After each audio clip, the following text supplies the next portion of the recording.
Well, good morning, guys. If you haven't listened to Dave's preach this last Sunday, I encourage you to give it a listen. It was really great. All about our salvation. In fact, working out our salvation. If you want to know where to find it, go to our website, gracehill.co.za. Click on the listen button under Sunday sermons, and you'll find it in the list. This whole week, we've been wrestling with the two verses in Philippians 2, verses 12 and 13. Where Paul says for us to work out our salvation with fear and trembling.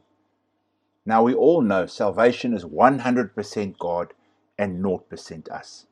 In Ephesians 1 verse 4, Paul reminds us that He, being God, He chose us in Him before the foundation of the world.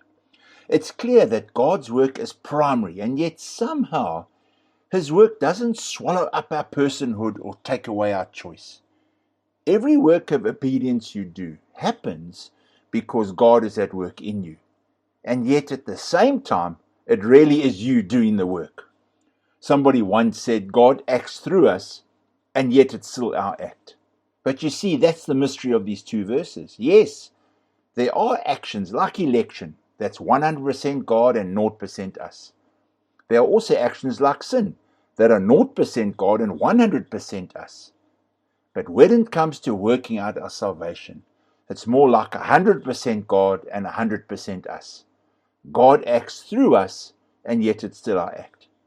God is the one who puts this earnest care into our hearts, and yet we still act of our own accord, as Paul puts it in 2 Corinthians 8, 16 and 17.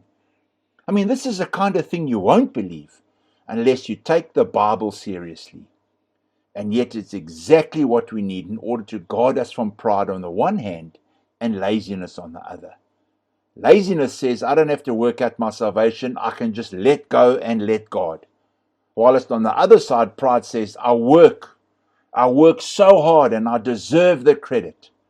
But humility says, I worked harder than any of them, though it was not I, but the grace of God that is with me. Not my words, Paul's words in 1 Corinthians 15 verse 10. Divine sovereignty and human responsibility can be so hard to reconcile at times. So let you and I be thankful that every now and again, passages like Philippians 2, 12 and 13 connect the dots for us. Amen. Well, again, thank you for setting aside this time. I trust you're going to have a great day, and may God bless you.